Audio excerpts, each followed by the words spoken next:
How long can I do this? Welcome to Fright Friday right here on Night Owl Video. I'm just being silly. It's late. I'm recording these videos late at night and I'm pretty tired. Work has been pretty hectic lately, so but I really wanted to get these videos out. Big shout out to all my new subscribers. Thank you for joining my channel and subscribing and liking and all that stuff. I really appreciate it. I'm almost up to 40 subscribers, which probably seems pretty minuscule compared to people who have a million subscribers, but for me it's very exciting. I started out this channel about 2 or 3 months ago, and it's been growing slowly but steadily. So, but every time I see a new subscriber, I get very excited. I get very jittery, and so just thanks for tuning in. It's so sweet of you. But today on Fright Friday, we're talking about the film Deep Blue Sea. Yes, the Deep Blue Sea. A lot of people probably say this is a guilty pleasure. It's just a pleasure for me. I've always liked this movie ever since I saw it. And it's cheesy, but I do love it. And I just rewatched it the other night. And it's, I was thinking, like, people talk about comfort movies. And people always talk about, like, The Goonies or, like, Annie or, like, Sound of Music or stuff like that. Like, when I think of comfort movies, it's like kind of things like this, or like Doom, or like Alien. It's usually like those kind of movies where it's like a gang of usually dudes going in to fight some hostile force. Those are kind of like my comfort movies for some weird reason. I like those movies.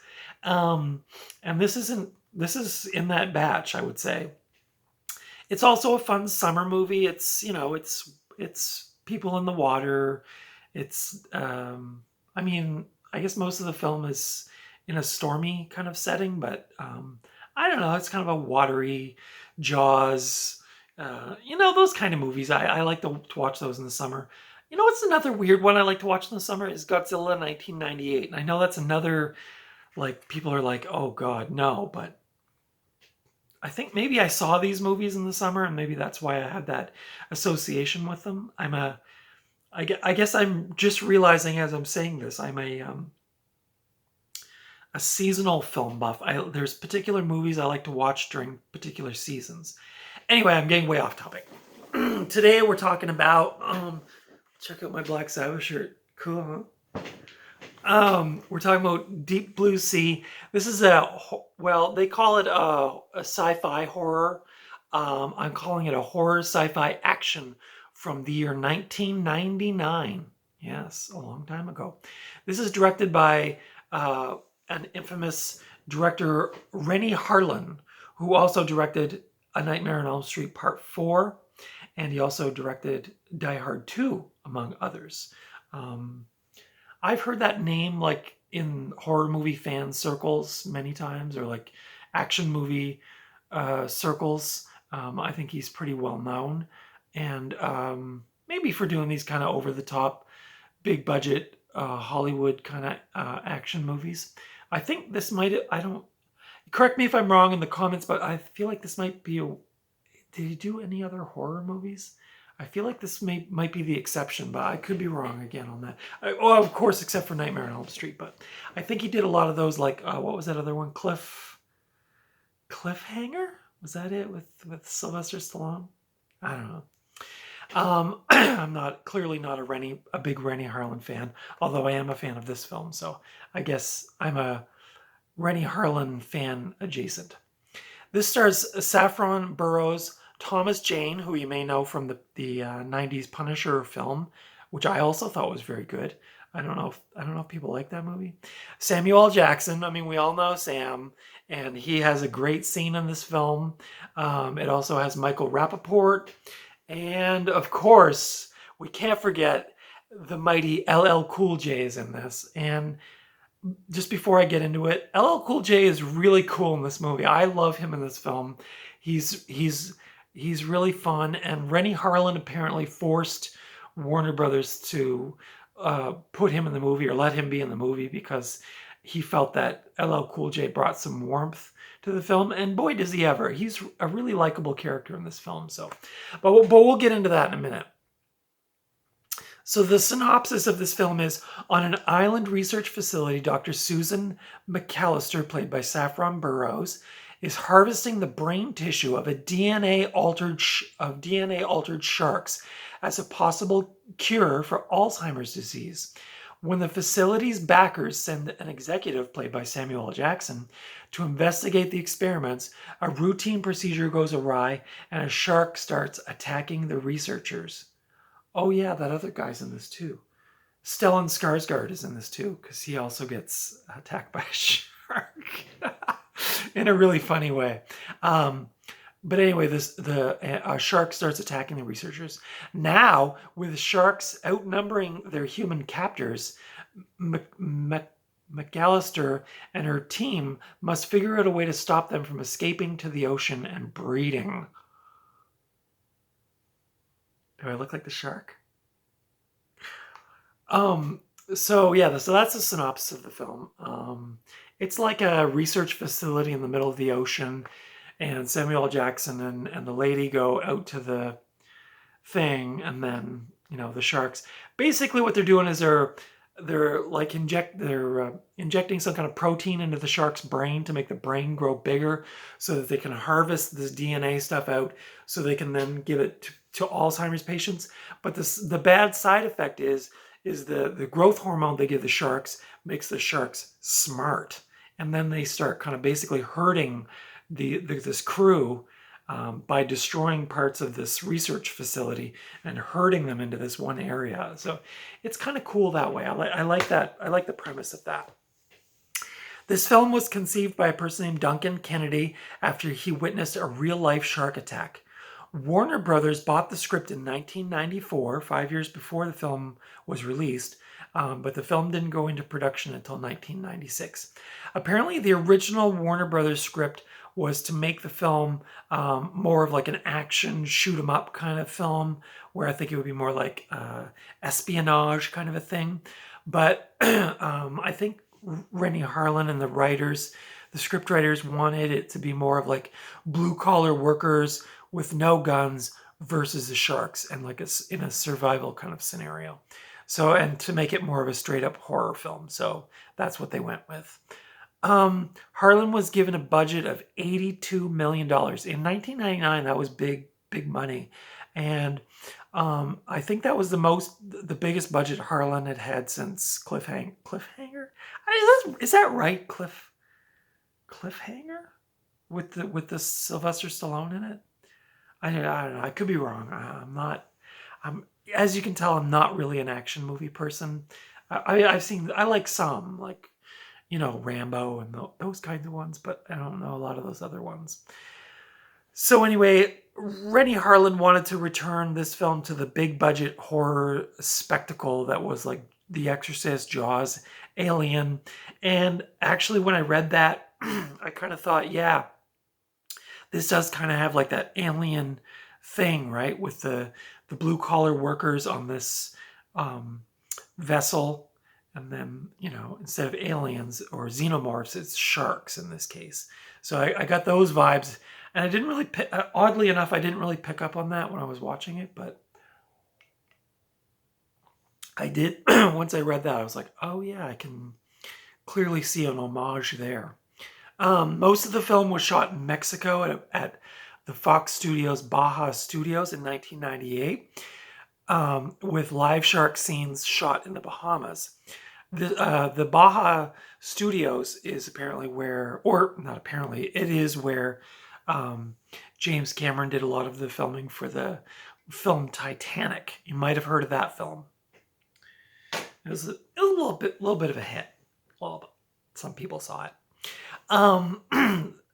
So speaking of homage, in one scene near the beginning of Deep Blue Sea, Thomas Jane swims with a shark, and the shark has a license plate stuck between his teeth, which that sounds awful. Imagine that. I mean, maybe it doesn't hurt a shark as much as it would a human, but he extracts the license plate from between the shark's teeth, and that the lettering on that license plate is the same lettering as the license plate that was taken from the tiger shark's stomach in the film Jaws. So a little homage to Jaws. And I think Renny Harlin was a big fan of Jaws. The sharks in the film were a combination of real sharks, giant animatronics. Apparently, Renny Harlin wanted to make his shark bigger than the shark that was in Jaws. So the shark in Jaws was 26 feet long, and Renny Harlin's shark was 27 feet long. So I guess he just wanted to one-up Steven Spielberg. And then, unfortunately, there's some computer-generated sharks in this film, and they look real bad. Real bad. I don't know. I mean, this was early days of CGI too, so I don't know. Like I said, I did a review of the movie The Meg from 2018, and although you can still tell it's CGI, that it does look better. This one, you can clearly see that, you know, this is like early technology for that stuff. So it does look a little dated, but if you're willing to suspend your disbelief, it's an enjoyable shark horror film. The soundtrack was done by a person named Trevor Rabin, and I just learned this, that apparently he was the guitarist for Yes, the rock band Yes, from the early 80s to the mid 90s. His first appearance was on the album 90125. I was thinking of that TV show 90210. Anyway, that album from, I think, 83. And I could be wrong, but I think a lot of the songs in that album were taken from Trevor Rabin's demos, including The Owner of a Lonely Heart, which went on to become Yes's biggest commercial hit single of all time. Just a side note, I do like Yes as well, so that was just kind of a nerdy fact that I learned today researching this review. He also did soundtracks for the film Armageddon, Gone in 60 Seconds remake, and a whole bunch more. LL Cool J threw in a couple of hot jams at the end of this too. There's one about sharks at the end, which is hilarious. I mean, it is so good. You could probably go to YouTube and just put LL Cool J Deep Blue Sea and it would come up. It's really funny. Something about a shark fin on his head or something. It's you know, it's like 90s hip hop. Got a real good groove to it, but real cornball. But I also kind of love it too. I've always loved LL Cool J a little bit, ever since I heard him back in the 80s. I wasn't cool enough to know LL Cool J was a cool thing, but I had a good friend named Ken who was really into like Cool Modi and a lot of that early rap stuff. He played me the LL Cool J, and I actually just picked up the CD called Radio last year on CD, or this year, I guess. And it's real cool. I love that early hip hop stuff. It's just like a drum beat and just rapping. There's no really like samples or stuff like that, or really minimal instrumentation. It's mostly just about the beat and the vocal. And I like that kind of stuff. It's like the elemental rap. It's like the beginnings, right? It's always the best when it's the beginnings, right?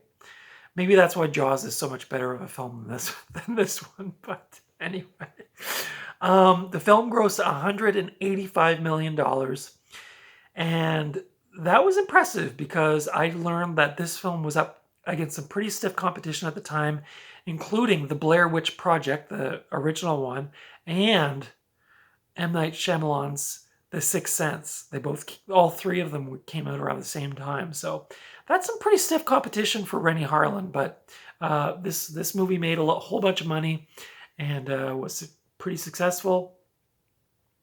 Apparently it has 2 sequels, one that came out in like 2018 and one that came out in the summer of 2020. I have not seen either of those. I'm guessing they're probably bad. I'm guessing. I don't know. There's so many shark movies now, and most of them are just crap. I mean, ever since Sharknado, it's just been Sharktopus and Sharkagator and all this nonsense. I've seen a couple of them. I thought they were terrible. I don't get into that stuff, but I don't know. Maybe Deep Blue Sea 2 and 3 are good. I don't know. You can leave it in the messages in the comments if you've seen them, what you thought of them. I'm guessing they're probably pretty bad, though. I might check them out down the road if I can find them. for cheap when I'm out thrifting, but this one's good for me for now. The Deep Blue Sea, 1999. The film received mixed reviews upon its release. Many of the critics praised LL Cool J's performance as well as Thomas Jane's. Um, some critics even went so far as to say it's one of the best shark horror films since Jaws. Um, I mean, there's not that many if you take out the Jaws sequels. So, um, and this one, like I said, I feel like it's better than some of those other more like the the 2000s 2010s movies with sharks in them. But that said, I just watched The Shallows a couple weeks ago and did a review of that, and I thought it was excellent. So it's it's nowhere near Jaws. Don't get all excited. Okay, this is not that, but it's an enjoyable watch if you're looking for just a campy, fun, over the top sci-fi action horror film with sharks, with LL Cool J, with LL Cool J rapping, with Samuel L. Jackson getting taken out in a very grisly manner. And I don't think I'm spoiling that. This movie's been out for over 20 years. So if you haven't seen it by now, I mean, you know. But if you haven't seen it and you're looking for something along those lines, this would be the perfect rainy Saturday night popcorn flick. Have your friends over, make fun of it or whatever, or enjoy it and make fun of it. You know, it's just one of those kinds of things. Deep Blue Sea. I've loved this movie ever since I saw it for the first time on DVD. So yeah, I would give this a solid 4 out of 5. It's cornball. The CGI is not good in most of those scenes, but it's a solid little 90s horror, thriller, action, sci-fi, that kind of thing. The premise was pretty interesting to me. I thought it was pretty original. And the cast was really good. Thomas Jane, again, was really good in this movie. LL Cool J, what a little sweetie that guy was, I mean, still is probably. I haven't seen that guy around for a while, but Michael Rappaport was in Copland. I forget his name in that movie, something boy. Good Boy, Happy Boy, something. I don't know. I do like that guy, though. I don't know what else I've seen him in. Stellan Skarsgård, always intense. And, of course, Samuel L. Jackson. I mean, so, yeah. This, for special features, has documentaries, a star director commentary, deleted scenes, stills gallery, interactive menus, which was a big thing back in '99, filmographies, theatrical trailer, scene access, English subtitles, and you could also put your DVD into your computer drive, I guess, and you can access other features. I bet that website's probably no longer in existence, but anyway. Cliffhanger. Yeah, it is the movie Cliffhanger. It's on the back here. Renny Harlin, director of Cliffhanger and Die Hard 2. So, did I? Yeah, I gave a synopsis on this. So, maybe I'll read the back too, because it might give some more. This is a new thing now, since I did the Room 237 the other day. Researchers on the undersea laboratory Aquatica have genetically altered the brains of captive sharks to develop a potential cure for Alzheimer's disease. There is one unexpected side effect. The sharks are getting smarter, which could mean trouble for the researchers and lunch for the sharks. You can swim, but you can't hide when a tropical storm floods Aquatica, plunging Samuel L. Jackson, Saffron Burrows, Thomas Jane, LL Cool J, and the rest of the crew into a harrowing battle of wits against sleek killing and thinking machines. Renny Harlin, director of Cliffhanger and Die Hard 2, directs, squeezing nerve-jangling suspense and thrills from a film that's a monster movie, a chase movie, a movie that snaps hold and won't let go. Dive in. So there's some scenes on the back from the film. Like you can see there, the shark looks pretty cool. That is one of the CGI sharks, but it's actually like pretty cool. There's Thomas Jane shooting a dart gun thing. Samuel L. Jackson. There's some action in it. You can see right there. It's pretty intense. This edition is from, I think this is the 1999 edition from Warner Brothers. Yeah. It's color. It's 105 minutes. It's rated R, so don't let the kiddies watch this one. There is lots of blood and gore in it. I mean, look at that. Look at that shot right there. That's pretty scary, huh? I I don't know. I think I'm scared of sharks. I think I'm legitimately scared of sharks. I would not want to go down one of those cages and swim with sharks or anything. I think they're actually pretty scary. I've always been scared of sharks. I saw Jaws on TV when I was little, probably like 5 or 6, and I guess I was 6, yeah, because it came out in '75, right? And it was all like on TV. Maybe I was 7. I was pretty little though, and I remember being very scared. And I had a shark toy, like it was probably about yay long, and you could squeeze it underwater, and it had like a little bladder inside, and it would fill up with water, and then you could squirt water out of it. And I remember one night after I saw Jaws, that thing was on my dresser, and there was just enough light coming through my bedroom window that I could see that thing facing me from the dresser. And I was so scared. I remember running into my mom and dad's room, just being like, "Oh, there's a shark in my room!" Like, you guys, you know. And of course, my parents were not too happy about that. But so yeah, I definitely, some of those, like the Meg, like that, the Megalodon shark in the Meg, that's really scary. So anyway, this review has gone on way too long. It's very late. I'm a little scatterbrained, but I hope you enjoyed this review. Again, if you like 90s horror, you like shark movies, you like Renny Harlin movies, you like over-the-top cheese, you like CGI sharks, any of that stuff, you're probably going to like this movie. It's a tight little movie. The acting is good. It's, the premise is a bit different from other shark movies, I think. So give it a try. Bigger, smarter, faster, meaner. That's my review of Deep Blue Sea. Yeah, and I give this a 4 out of 5. Check it out. It's on Crave, so if you have Crave, you can watch it on there, and you can also rent it on YouTube for like $3.99. So I don't know if it's available anywhere else. And maybe down the road, like I said, I'll see if I can pick up those sequels and maybe do like a marathon review of the 3 of them or something like that. Revisit this one and then check out the other 2, but I don't know. We'll see what happens. Anyway, if you like this review, give it the thumbs up. If you like movie-related content, physical media, movie reviews, movie thrifting videos, consider subscribing. Follow me over on Instagram at Night Owl Video. And until next time, I will see you at the video store or the thrift store or, just out and about somewhere. Take care. I'll see you next time. Bye.